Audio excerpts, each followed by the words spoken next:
right, so let's talk about Africa for a few minutes, everyone. The issue around leadership quality.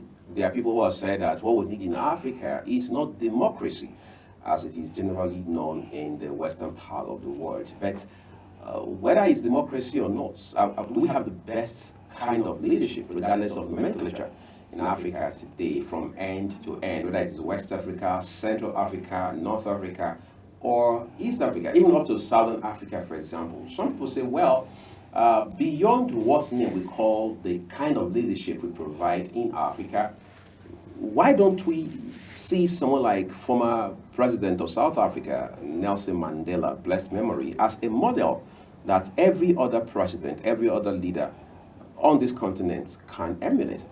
But that's in sharp contrast with what we are seeing in some other places, for example, like Zimbabwe, with the former president, Dr. Robert Mugabe. That's not the same thing if you come down to West Africa, like what we're seeing in our neighboring country, Cameroon, with someone like Dr. Paul Biya, for example, a man who had been in office for decades, only to be the second longest serving president alive on the continent today, just rightly behind the president of Equatorial Guinea, where some high-level scandal is beginning to rock the country, and that has been for at least about a week now. But in all of this, what must be done to change the narrative in Africa and the kind of leadership we provide, particularly from a political standpoint? We've seen coups, particularly 3 in the last few years in West Africa, the most recent being just July of last year in Niger Republic. The subcontinent still hasn't recovered from that, with negotiations still going back and forth as to whether or not Burkina Faso, Mali, and Niger Republic should return to the Economic Community of West African States, ECOWAS fold, or not. Some of those questions we would like to find in the course of our discussion this morning. I'm joined by Dr. Success Nkongho. Is a political activist, one who believes that Cameroon can become a light for not just West Africa, but for Africa. But then he says it's going to be some hard work, and there are people who are ready to put in the work to make that happen. First, I'd like to say a big thank you to you for jumping on this conversation this morning. And I'd like us to start from someone like Paul Biya. Somebody has said that Africans should not be very concerned about the term of a president, as they should be about the kind of leadership that that president or prime minister is providing. Paul Biya, the current president of Cameroon, is 91. He'll be 92 in about 3 months, in February of next year. He has been there 4 decades. What exactly is the concern of not just Cameroonians, but Africans about such leadership? Thank you very much for bringing me into the studio today to talk about African politics and what is happening in our continent, especially in Cameroon, like you rightly said. First, as far as Africa is concerned, for the continent to be free, we need to free ourselves from every form of colonial influence, every form of colonial education, in fact, even the colonial religion. We need to free ourselves from colonial politics. The democracy that was introduced to us by the colonial masters is a democracy that doesn't work in Africa. Africa is over 65-year-old now, as I can count, but we do not have presidents in Africa that are truly elected by the people. And that is why most of them are not close to the people. We have a group of people who have hijacked Africa, who were imposed by colonial masters in the name of democracy. And they are there to benefit the interests of 3 categories of people. 1, the colonial masters who imposed them at the head of the nation. 2, the elite class. 3, they themselves. While the common man is suffering. This is a structure, this is a configuration made by the colonial masters, which does not benefit the indigents of Africa and the common man in Africa. For this to change, we as Africans must reject the colonial political system. We must reject the colonial educational system. We must also reject the colonial religious system. so we can embrace an Africanized system that works for African. If we look at nations that have clearly rejected these colonial systems, these nations are thriving. Even though these leaders came to power just few years ago or few months ago, they are thriving and they are doing very well, other than the nations that are said to be democratic. I just do not like to hear this word democracy because it does not even work.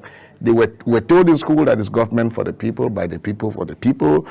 Yet, we see around that leaders are robbing about. They were not really chosen by the people, and things are not working in Africa. Now, coming back to Cameroon, Paul Biya has been in power for 43 years now. He was sworn in 1982 after a medical coup d'etat that was launched against President Amadou Babatura Ahidjo. He came to power, and since then, he has been in power. We had a presidential election in 1992 in Cameroon. It is said that Paul Biya lost the election. In fact, one of his campaign managers by name Albert Zongang, we can verify that, said recently that he was the campaign manager, he was one with publicity, whatever, in their party, that Paul Biya lost the election in 1992. 1997, again, Nijon Fundi defeated Paul Biya, said by this same Albert Zongang, who was a member of the Paul Biya's government and was a member of his political campaign. 1997, he lost. Now, 2004, the same thing. 2011, the same thing. 2018, the same thing. And yet, Cameroonians are groaning in pain. We need a new system of government. Cameroonians are not happy with what is happening in Cameroon, and Africans as a whole are not happy that Paul Biya is not the only Cameroonian. Paul Biya is not the only Cameroonian. There are other Cameroonians that can lead the nation. For crying out loud, this man is of age. 92 years of age. That is an official age. The reality is that he's more than 92. And if a person cannot operate a computer, how do you expect the person to lead a nation? If a person cannot stand up for 2 hours straight, how can the person lead a nation? So I think that it's time for Paul Biya to consider another person to lead the nation, not necessarily from his family, not necessarily from his political party, but someone truly suits the aspiration of the population of Cameroonians. That's interesting, the issue of succession in Africa. I mean, we have seen it being something that is driven by sentiments and emotions and all kinds of biases. It's either your son is succeeding you or it's your brother who's succeeding you. In some rare, instances, it's your brother-in-law who is succeeding you. How do we also ensure that we create systems around this in such a way that we can have electoral processes that produce people based on merit, where we can say the processes are free, fair, and credible, whether it's in Cameroon or beyond Cameroon, for example? I believe that Africa must reject every form of colonial structure in order for us to succeed as Africans, because the structure put in place by the colonial master is a structure that makes Africa look like a monarchy or oligarchy, where if I rule and I'm done, my son takes over or my friend takes over. When shall the son of a bike rider become a governor, a senator, or a president? The rich continue to be rich while the poor continue to be poor. That is not fair in an Africa that belongs to all of us. So I think that Africa as a whole must stand as one man to reject every form of colonial structure and embrace a new system. And we have proposed on several occasions a system of government called Afrisocracy, which is not democracy, but it has a little touch of democracy, socialism, and with Africanized approach that favors the culture and the values of Africa. I would believe that if that system is brought to place in Africa, everybody in every nation will have a share of the national cake, and people will be brought to power by virtue of competence, not connection or the money they brought to the table. People are buying position, people are buying presidency, people are buying position to be governors and senators and ministers. We don't need that. That's why when they go to office, they want to harvest because they invested their money to become what they are, and they want to steal back that money to recover what they invested. And after they are done with their tenure, they bring their son or their friend to continue stealing while the poor continue to be poor. That system does not favor Africa at all. It is interesting because while Mugabe was still alive and sitting as the president of, Zimbabwe, It was pretty much what we have in Cameroon right now. People were saying, even if Mugabe were to leave office, who is going to succeed him? In any case, how do you unseat someone like Paul Biya, for example, if you say, okay, let's have the argument, what you call superior argument of saying, we need to change, we need a change in government. You just talked about how that somebody had alleged that, look, this election was rigged, the other one after that, they were all rigged, for example. Now, my question to you is, what do you reckon could be the solution if there needs to be a change in the style of governance in a place like Cameroon? First, you talked about Zimbabwe. Mugabe wanted to impose his wife before his departure from this planet, and the Zimbabweans rose as one man, and that ended. Mugabe had to quit. And today is not who Mugabe put in place with the president of Zimbabwe. If Cameroonians can also rise as one man, the problem with Cameroon is that we are being divided by the regime in place. The regime is using a system of divide and rule. So if Cameroonians can ignore this tribalism and religion and all of these gimmicks of Mr. Paul Biya and the CPDM regime in place and unite themselves as one man, then we can defeat Mr. Paul Biya. Now, if a camp of divided lions can be defeated by a camp of united goats, if goats unite and they are strong enough in their unity, they can defeat any animal in the forest. So I believe strongly that if Cameroonians can come as one man, one voice, one ambition to unseat Paul Biya shall go. And 2025 is another opportunity for Cameroonians to rise as one man, to vote for the candidate of their choice, and to align themselves behind one candidate. And one thing that I should suggest to Cameroonians is this. Cameroonians should rally behind one opposition candidate. And for this to happen, opposition candidates should unite among themselves and do a primary where whoever emerge as the winner, every opposition leader aligns behind that person. Would that be divided? Yes. Once every opposition leader unites behind one person who have emerged as the leader of the opposition team, there is no way Mr. Paul Biya can defeat them. In 2018, we saw something similar to that, and we can do that in 2025. Cameroonians should forget about the aspect of partyism. They should forget about the aspect of tribalism. They should forget about the aspect of connection. They should focus on one objective: unity to defeat Mr. Paul Biya. And that begins with the opposition party. They themselves must not be greedy, because it is greediness that gives upper hand to the power that be. If the opposition party comes together, they can defeat Mr. Paul Biya. What is really the grounds of Cameroonian people with Mr. Paul Biya? Is it the longevity of his rule, or the fact that he's probably not working and delivering the goods for the people? First of all, Cameroonian people are not even happy with the regime in place. They're not happy with Paul Biya. He uses the weapon of intimidation, manipulation, and domination to keep himself in power. We have a lot of people in Nigeria, I don't want to call names, people like names start with V, something like that. One guy who is on the social media. We don't have such people in Cameroon. If you even rise as one. Obviously, you're referring to the very dark man. Very dark man. If we have one in Cameroon, he'll be killed or arrested and put to jail. I must tell you for free that some people are complaining about Nigeria, but I wish they try Cameroon, then they will know that Nigeria is very democratic. Because in Cameroon, we have senators that have been appointed, governors appointed. Nigeria, you can't try it. You must be elected. In Cameroon, we have people, activists who are airing their mind out until people of House of Representatives are being arrested and questioned. You can't arrest and question a member of government in Cameroon. They are gods. They are superior to the law. Even Paul Biya is superior to the constitution of Cameroon. He violates the constitution like nobody's business, and nothing happens to him.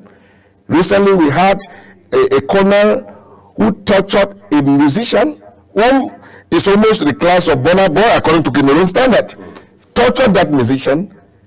The videos are there. We can Google. His name is Longe. Nothing has happened to him. He has not been questioned once. It was on video. He tortured him, naked the man, and nothing happened.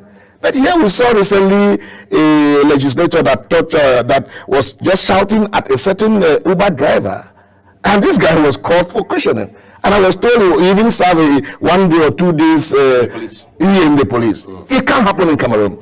So Paul Biya is using intimidation, manipulation, and domination to silence Cameroonians. And I think Cameroonians have come of age not to fall for that anymore. There is no way you can kill all Cameroonians at once. If all Cameroonians rise as one man, Paul Biya cannot jail them all. Paul Biya cannot kill them all. And if he does, he'll be alone that will be left in that country, and nobody would like to remain alone in that country. So Cameroonians just need to summon the courage and face Mr. Paul Biya and face the regime and say, this has to end.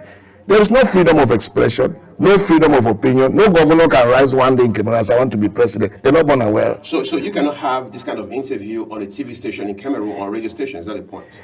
I can have, because I am very courageous. I have had one, I can have, because I'm very courageous. We have few people who have such courage. We have few people. Some of them who have such courage have been corrupt. They have given the money to silence them. Just few people who have not fallen for that corruption. I have. There is nothing I have not said in Cameroon about the president or about the Secretary General of the presidency. In fact, the Secretary General of the presidency even sees me as a rival, and I've told him that unless God is not God, he will go to jail very soon. Why would that be? Because he's serving under this government? No, not because he's serving under this government.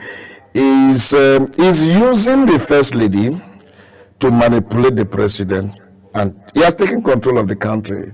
I blew the alarm about a year plus ago, how that there are various stages of coup d'etat which this particular person is launching. And the last one, which is military, we don't think it will happen because Paul Biya has solidified his military. But he has already launched an administrative coup d'etat, and it's successful. He has already launched, very soon there will be constitutional coup d'etat, which everybody is obvious, is all over the place. I had to say that about 2 years ago, and today people are seeing as a reality. He's using the position as the Secretary General of the Presidency, something like Chief of Staff in Nigeria.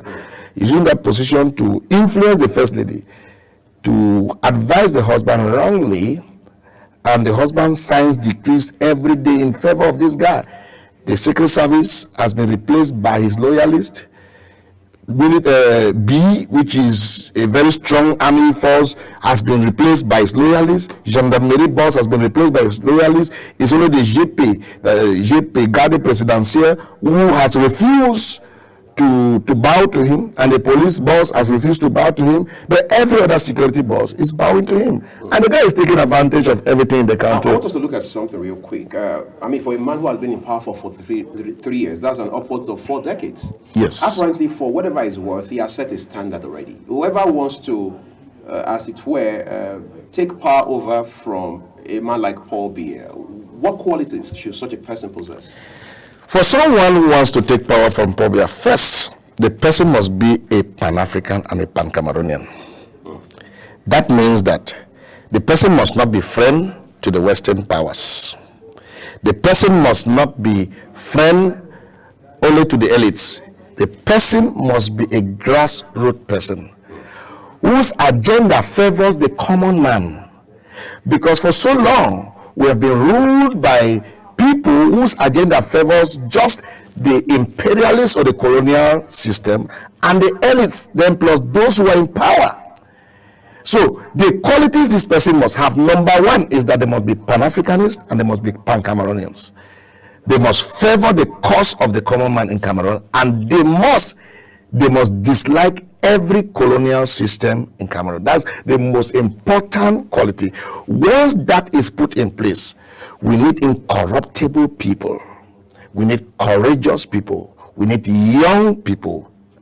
And we need people who has Cameroon at heart, who can lay down their life for the sake of Cameroon. We don't need people who are stripping Cameroon of the resources and enriching themselves. We need people who can use all the resources of Cameroon to better Cameroon and Cameroonians. In fact, we don't even need people whose parents or who were former member of Paul Biya's government. So you need people who are neutral. Neutral people people who have not had the opportunity, or whose members of families have not had the opportunity to rule Cameroon or to be in any position of power, so that they understand the hurt and they understand the suffering of the common man. These people will come to favor the cause of the common man.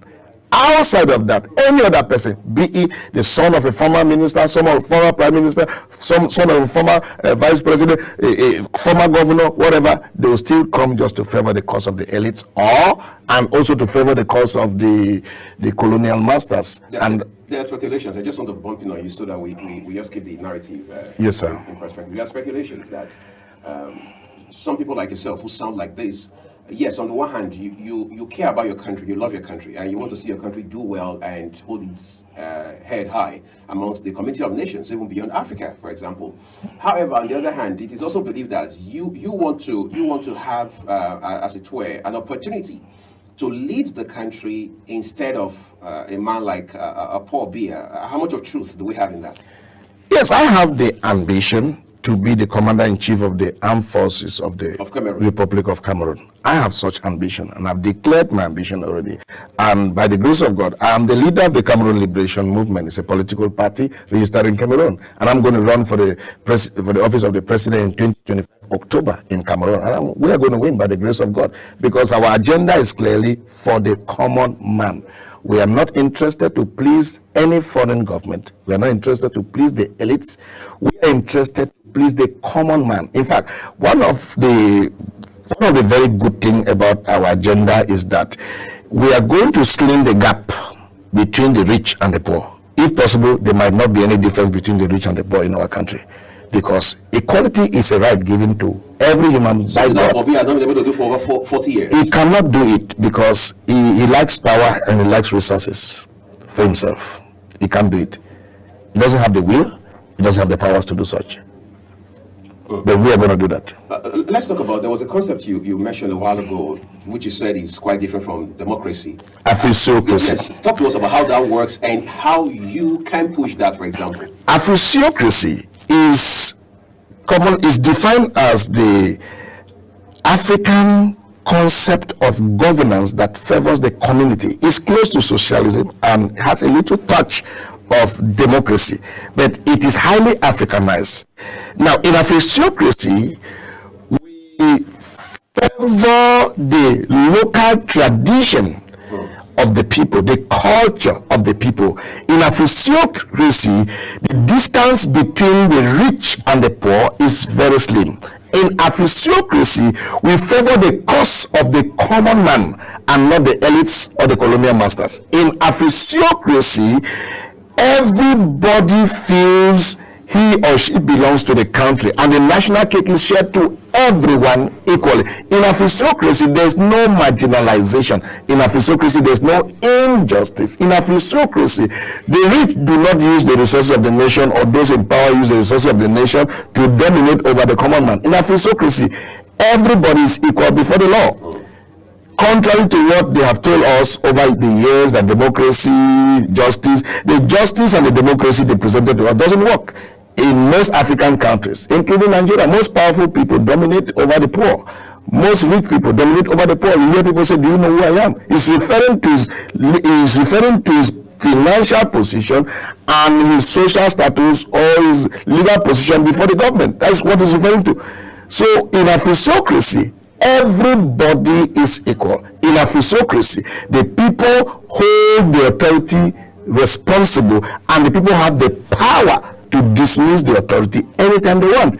But in the other case, the democracy they brought to us, they said we are the ones who selected the leaders. Yet, when the leader misbehaves, we don't have power. The leader only comes to us during the election. When they misbehave, we don't have power to dismiss them. And we want to reverse that, where the people can literally dismiss their president. They can literally dismiss their governor. In a place like Cameroon, for example, you are seen as a very controversial personality. How does that rub off on any chance that you could become the president of Cameroon? Well, controversy is also a colonial word that was created to tarnish the image of freedom fighters or people who speak their mind the way it is. Controversy simply means that the crowd is on the other side, you are on the other side, and not everything that is popular is proper. most at times people who are liberators are seen to be controversial. We have seen in other nations in the days of apartheid, Nelson Mandela was seen as controversial. But when he became the president of South Africa, everybody referred to him as the father of democracy in South Africa, even those who jailed him. So one can be controversial. One can even be a terrorist, according to the terms of some oppressors. One can even be whatever they choose to call it. But those are just appellations to tarnish the image of liberators, freedom fighters, who have the interest of the common man at heart. So, as it stands, Cameroon is having an 85% majority of Francophones and just 15% Anglophones. As I can speak to you, if there is a free and fair election in Cameroon right today, right now, we will win at least 90% in the Francophone zone and at least 85% in the Anglophone Let's zone. talk about the Ambazonia movement in Cameroon. What role does it play and how much have you been involved in it? When the Ambazonia movement started, first, I am allergic to marginalization and oppression. I am allergic to injustice. I am an Anglophone, don't forget, and I know the history of my country. I don't want to delve into that, but do not forget that before 1953, the part of where I come from in Cameroon were part of the Enugu House of Parliament, and we moved in 1953, 1954, and converged because we were marginalized by the Igbos and the Calabarians in Nigeria. So we moved and converged and formed our own state. Then, in 1961, President Amadou Babatunde Ahijo met our leader. I said, there's no point us separating. We can come together as one man and build a federated state. So we accepted as a people to build a federated state, and it was stated clearly that the day you are the head of state, I will be the vice. The day I will be the head of state, you will be the vice. And that resources will be shared equally. And everything was well defined, but that was 1961. So we agreed and entered into the relationship in 1961 by United Nations plebiscite. Few years later, our name was United Republic of Cameroon then. No, our name was Federal Republic of Cameroon. And their name was, before, their name was Republic of Cameroon. And our name was Southern Cameroon. Then we entered the relationship in 1961, and we were all called, the two parties were all called Federal Republic of Cameroon. Few years later, Amadou Ahijo single-handedly declared the nation by president, whatever he did, declared the nation the United Republic of Cameroon. Then, when Amadou Ahijo left, Paul Biya came and declared the nation Republic of Cameroon, back to the former name where they had. And we started seeing marginalization. We have an oil field that is in Southwest region. They took all the oil for themselves and never made any of us general manager. They brought French judges to English jurisdiction, brought French teachers to English section, and our lawyers protested. And when our lawyers protested in peace, they went and brutalized them, raped our girls, raped our students, killed some. And that irritated me. I decided to join the movement. I will always do so. Are you still in the movement? Because I left because the movement turned to something else that people were using it for score settling. They were using it to kill the people that were already marginalized. They were using it to make money out of the people that were already marginalized. I could not be there. They were using it for kidnapping, for ransom. I could not be there any longer. So I left for the sake of my people. And a lot of people crucified me that I was bribed, I was giving me. I say it today and before the camera. There is no member of government that can say, that has said, that will ever say that they gave me one kobo for any reason. It is a decision. I have a conversation with the SDO of my locality. He's still alive. I have a conversation. What do you think we can give to you? I said nothing. I have a conversation with the Prime Minister. I sat with him, because I said with him like this. What do you want? I have the conversation with the Director General of the Secret Service of Cameroon, the equivalent of DSS here. I have the conversation with him. What appointment do you want? Nothing. I just need peace and equality. Let the national cake be shared. Nobody gave me one kobo. If anybody says they gave me one kobo, they should come and challenge me. Nobody gave me one kobo. There's an election in Cameroon next year, apparently. Yes, please. In Berlin a year from today, for example. Please. And it is expected that that election will produce a president. Even though some people are still saying there's a pretty good chance Mr. Paul Biya is going to remain in office, staying alive and having good health and what have you. What should that candidate have in terms of whether it's educational background, experience, skill set, capacity, competence, whatever is required to provide leadership in the 21st century to move Cameroon from the point where it is now to where it should be heading, and use that as a basis to drive growth and development across West Africa? Let's put aside educational background, because if you want to include educational background, we have educated leaders in Africa who are doing worst. But so it's not about academics. It's not about academics. That is a system brought to us by the Westerners who made us believe that you have to speak very sound grammar in order to qualify for presidency. That's total rubbish. The president of Burkina Faso is not speaking good French. His French is very poor, but he does very well in leadership. So you don't have to be academically correct or politically correct to be a good leader or liberator of a nation. So take academics out of it. Paul Biya came into power as a very good academician. He studied in the best school in France. But today, his leadership is total failure. He has spent 43 years making wrong choices every time and then. So we don't have to put academics there. In terms of competence, competence to me is who has the interest of the common man at heart. That's the most important thing. And I think that Cameroonians should study first the manifesto of each candidate in order to know whose political program will suit the interest of the common man. That's the most important thing. And you think you have that program and initiative? We do. We are just the best. There is no number two. We are just the best. Our political manifesto is there. Others are trying to copy, but they can't defend it. Others are trying to copy, but they can't see it in them. You know, when you are telling lies, people can read that in you. What we say is what we do. It's a passion. It's a reality in us. It's not just a practice. It's not just, we are not doing it out because of politics. Before this, we became political activists or political actors. We were passionate for total transformation, to liberate Cameroon, to liberate our country from every form of colonial system. We have said, for instance, we have a system in Cameroon where governors are appointed. We said when we become president, governors will not be appointed, they shall be elected. Today we have senators who have been appointed in Cameroon. We say when we become president, senators will be elected. Today we have a system of government where the parliament is dominated by 95% by the ruling party. Is that democracy? How can the ruling party has a parliament that is dominated 95% by their members? Then 99% of members of the government, they are all members of the CPDM party. Now, we have a group of people called SDAs and DOs. These were things introduced by Mr. Paul Biya in the 90s to minimize the powers of the local authorities elected by the community. People like mayors. Yes. So he now appointed the people called SDOs, Senior Divisional Officer, DOs, Divisional Officer. These people are supervising the chief, supervising the mayors. We are going to reverse that. As a matter of fact, we are going to crack down what we call SDO. There will be nothing called SDO in our country. We replace SDOs, senior divisional officers, and DOs with traditional authorities. So you're going back to the African... We are going back to the African concept. Incidentally, time will fail us to continue with this discussion, but it's quite a long discussion to have. Then it turns out election in Cameroon is still almost a year out from today. That's October of next year. But we do understand that there have been vehement calls for a change of government in Cameroon, for elections to be conducted, for governance style to change. But we hope you and your movement are able to make this happen going into the election, and that people of Cameroon will throw their weight behind you. I'd like to say a big thank you to you, Dr. Success Nkongho, a political activist, for coming to share with us about what is happening in not just Cameroon, but indeed in West Africa sub-region. We'll take a quick break, everyone. I will bring it back home in a minute. Jumai and myself will stay with us. Thank you.